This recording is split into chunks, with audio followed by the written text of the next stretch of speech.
사무엘하 15장의 32절 말씀을 같이 보시겠습니다. 다윗이 하나님을 경배하는 마루턱에 이를 때에 아렉 사람 후세가 옷을 찢고 흙을 머리에 덮어쓰고 다윗을 맞으러 온지라. 아멘. 어떠한 상황 속에서도 원칙을 지킨다. 여러분, 이게 굉장히 강력합니다. 오늘 본문에서 보는 다윗이라는 사람의 믿음이 왜 그렇게 그가 귀한 믿음을 가진 사람이었을까? 그것은 자기의 신앙의 원칙을 어떤 상황 속에서도 지켰기 때문에 그렇습니다. 다윗이 가진 신앙의 원칙이 뭐였을까? 우리가 보면 내가 아무리 힘들고 어려운 상황, 급한 상황이 있어도 나를 위해서 하나님의 거룩한 이름을 팔아먹지 않는다. 이게 다윗의 신앙의 원칙이었다. 우리가 그렇게 볼 수 있습니다. 이것을 우리가 도망가는, 피난을 가는 와중에서도 다윗의 신앙 원칙을 볼 수 있는 게 오늘 본문 말씀이에요.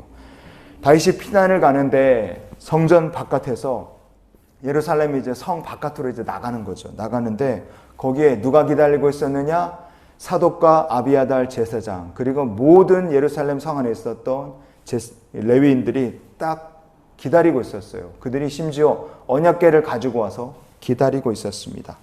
이스라엘 백성들에게 언약궤라는 건 그냥 상자가 아닙니다. 하나님이 우리와 함께 하신다는 상징이에요. 그 언약궤는요, 하나님이 함께 하신다는 것도 되지만 이 사람은 바로 하나님 정하신 왕이다. 그런 정통성을 부여하는 물건일 수도 있습니다. 압살롬을 피해 도망을 간다. 그런데 그 도망가는 다윗의 곁에 언약궤가 함께한다. 이건 말 끝난 거예요. 그보다 더 기쁜 게 어디 있겠어요. 그러나 다윗은 기뻐하지 않고 단호하게 이렇게 얘기합니다. 사무엘하 15장의 25절 말씀을 우리가 같이 한번 보시겠습니다. 왕이 사독에게 이르되 보라, 하나님의 궤를 성읍으로 도로 메어 가라. 만일 내가 여호와 앞에서 은혜를 입으면 도로 나를 인도하사 내게 그 궤와 그 계신 데를 보이시리라. 아멘. 하나님께서 나를 인도하시고 나를 인정하시면 내가 다시 성전에 들어가겠다. 그러나 만약에 하나님께서 나를 기뻐하지 않으시면 나는 하나님의 처분에 따르겠다. 이것이 다윗의 신앙의 고백이었습니다. 다윗이요, 자기 목숨을 부지하려면 언약궤 같이 가자 그러면 되는 거예요. 왕권을 유지하고 싶다? 그러면 언약궤를 팔아서 자기 왕의 자리를 그냥 보존하면 됩니다. 그러나 나는 그렇게 안 하겠노라 딱 선언을 한 겁니다. 왜냐? 목숨보다 왕권보다 더 중요한 것이 하나님의 거룩한 이름이고 영광이라는 것을 다윗은 믿었기 때문에 그렇습니다. 다윗이 이번 한 번만이냐? 아니죠. 사울을 2번이나 죽일 기회가 있었으나 다윗은 하나님의 기름 부으신 자를 손대지 않고 번번이 사울을 살려줬습니다. 왜냐? 다윗이라는 사람에게는 하나님의 말씀과 뜻이 그의 삶에서 가장 중요하고 항상 최고로 높은 기준이고 가치였기 때문에 그렇습니다. 그래서 다윗이 제사장들더러 언약궤를 원래 있는 곳으로 다시 메어 가라고 말을 하는 거예요. 그래서 제사장들은 예루살렘 성 안에 남습니다. 그럼 어떻게 됐을까요? 그 후에 다윗이 언약궤 없이 그냥 피난을 가는데 맨발로 울면서 도망을 가는 피난길이에요. 게다가 다윗 혼자 가는 것이 아니라 다윗의 곁에 꽤 많은 백성들이 따라가지만 그들도 함께 울고 맨발로 도망을 갑니다. 이 굉장히 처량한 모습이죠. 그러나 중요한 것은 이 처량한 모습으로 울며 맨발로 그들이 걸어 찾아간 곳이 어디였느냐 하는 거예요. 어디로 향해 갔느냐. 그들이 간 곳을 성경은요, 압살롬 피해서 도망가는 중에 다윗이 울며 맨발로 찾아간 곳이 바로 어디냐?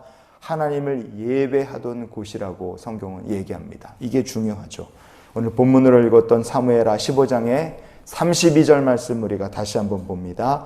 다윗이 하나님을 경배하는 마루턱에 이를 때에 아렉 사람 후세가 옷을 찢고 흙을 머리에 덮어 쓰고 다윗을 맞으러 온지라. 아멘. 하나님을 경배하는 이라고 번역이 되어 있어요. 이 부분이 히브리어 본문으로 보면 아쉐르 이시타하베 이렇게 되어 있습니다. 아쉐르 이시타하베. 이 말은 한두 번이 아니라 다윗이 그 강을 건너갈 때마다, 이 나루턱을 지나갈 때마다 거기서 하나님을 늘 예배했던 곳이라는 뜻이에요. 거기에 누가 찾아왔습니까? 다윗의 오랜 친구인 후세라는 사람이 거기에 다윗을 찾아와 기다리고 있었어요. 왜 후세는 거기에서 기다리고 있었겠습니까? 내 친구인 다윗이라면 내가 아는 사람 다윗이라면 이런 어려움을 만나고 이런 고난을 겪게 됐을 때 그가 과연 어디를 찾아올 것인가? 틀림없이 내 친구 다윗은 하나님을 그 전에 예배했던 이곳으로 내 친구는 올 것이다. 그렇게 믿었기 때문에 후세라는 다윗의 친구가 거기서 딱 기다리고 있었던 겁니다. 여러분, 누군가가 나를 보며 저 친구는 어려움을 당하면 어디 가서 찾을 수 있을까? 성전에 가서 기도하고 있겠구나. 누군가 우리를 그렇게 생각한다면 우리의 삶은 하나님께서 지금은 낙심되고 힘들고 어려운 일이 있어도 주님의 얼굴을 뵙고 주님께서 주시는 소망을 보는 그런 성도가 될 줄 믿습니다. 어떤 상황, 어떤 고난 속에서도 나를 위해서는 하나님의 거룩한 이름을 팔아먹거나 믿음으로 타협하지 않겠노라. 다윗의 신앙의 원칙이 저와 여러분의 신앙의 원칙이 될 수 있기를 원합니다. 그래서 이런 기도로 우리가 오늘을 살았으면 좋겠어요. 하나님, 오늘도 하나님의 나라와 영광을 위하여 살게 하여 주시옵소서. 다윗에겐 자기의 생명, 자기의 자리보다 하나님의 영광과 나라가 더 소중했습니다. 이것이 그의 신앙의 원칙이었어요. 그래서 다윗의 삶 속에 하나님 영광 돌리는 삶이 가득했고 하나님 그를 사랑하시고 복 주신 줄 믿습니다. 오늘도 우리가 다윗처럼 먼저 하나님의 나라와 의와 영광을 구하며 살고 주님의 얼굴을 뵙고 주님의 은혜를 드리며 사는 주님의 자녀들이 되시기를 예수님의 이름으로 축원을 드립니다.